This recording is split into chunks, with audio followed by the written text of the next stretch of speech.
महाकुंभ।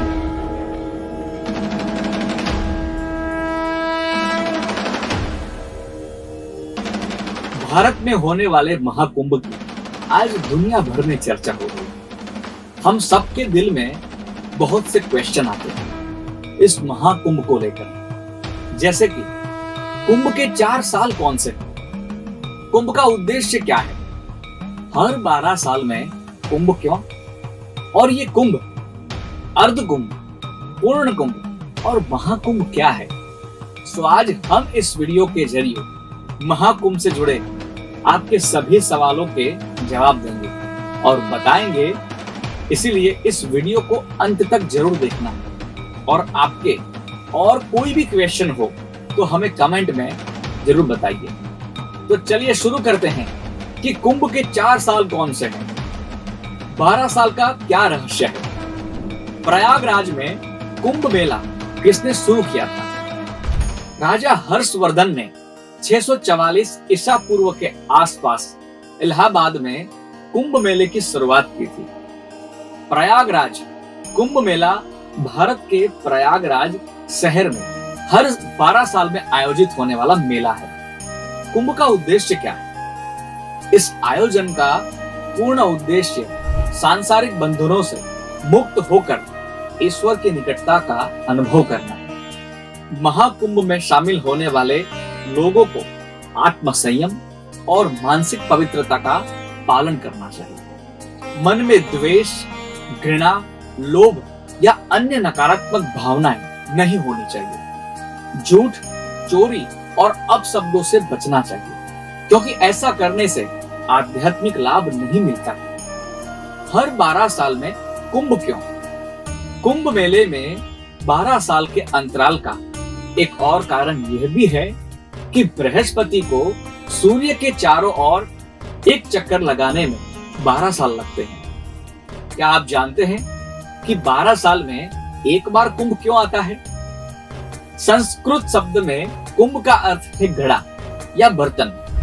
कहानी यह है कि जब देवों और असुरों में समुद्र मंथन जब किया तो धन्वंतरी अमृत का घड़ा लेकर निकले थे। अमरता का ये अमृत, यह सुनिश्चित करने के लिए असुर इसे न पाले तो इंद्रपुत्र जयंत स्वर भानु नाम के असुर से अमृत कलश छीनकर भागते हैं और कहा जाता है कि उन्हें स्वर्ग पहुंचते हुए 12 साल लगे थे। माना जाता है कि देवताओं का एक दिन मनुष्य के 12 वर्षों के बराबर होता है।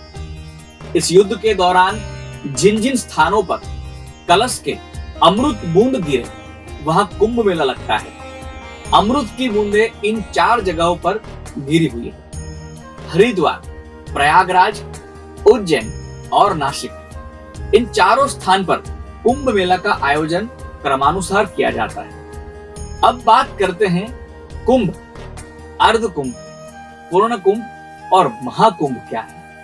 दोस्तों, भारतवर्ष में 4 स्थानों में 12 साल में जो होता है इसे कुंभ कहा जाता है।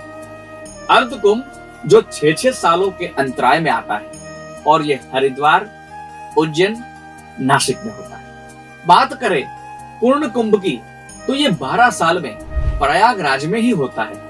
और जब 12 साल पूर्ण कुंभ पूर्ण करने के बाद जो 144 साल के बाद यानी 144 ईयर के बाद जो कुंभ आता है इसे महाकुंभ कहा जाता है। इस बार 2025 में हमारे भारतवर्ष में यह आयोजित है। कहते हैं कि आप तीर्थराज प्रयाग में जब गंगा, यमुना, सरस्वती के त्रिवेणी संगम में स्नान करते हैं तो आपके सभी संचित कर्म नष्ट होकर एक नया भाग्योदय आपका अत्यंत सुनिश्चित होता है। और अब मौनी अमावस्या के दिन इस मौके पर महाकुंभ में त्रिवेणी संगम में स्नान करने से व्यक्ति को मोक्ष की प्राप्ति होती है। साथ ही व्यक्ति की आध्यात्मिक शुद्धि और पापों का प्रायश्चित होता है। जो महाकुंभ में 2025 में शाही स्नान होने वाला है उसकी कुछ तिथियां आपको बताते हैं। वैसे तो 6 स्नान शाही कहे गए हैं। शाही शब्द का अर्थ सात्विक है, यह राजसी है। पहला तो पोषी पूर्णिमा के दिन 13 जनवरी को हुआ। दूसरा मकर संक्रांति 14 जनवरी को हो गया। अब जो होगा तीसरा, वो मौनी अमावस्या 29 जनवरी को होने वाला है। चौथा, बसंत पंचमी 3 फरवरी को होने वाला है। पांचवा, भागी पूर्णिमा 12 फरवरी और अंतिम स्नान 26 फरवरी महाशिवरात्रि के दिन होने वाला है। दोस्तों, ये था महाकुंभ 2025 जो भारतवर्ष में आयोजित है। इसका कुछ लेखा जोखा आपको हमने शास्त्रोक्त वर्णन आपको किया है। ये माहिती आपको अच्छी लगी है तो इसको लाइक जरूर करिए और आप लोग भी प्रयत्न जरूर करिए कि प्रयागराज में जो कुंभ का आयोजन हुआ है, ये पूरे विश्व का एक सबसे बड़ा धार्मिक मेला है। इस पवित्र जगह पर जाकर आपको भी स्नान करना चाहिए। 144 सालों के बाद आने वाला ये महाकुंभ, आप और हम इसके साक्षी बने हैं, तो ये सौभाग्य की बात है। हर हर महादेव। श्री गणेशाय नमः।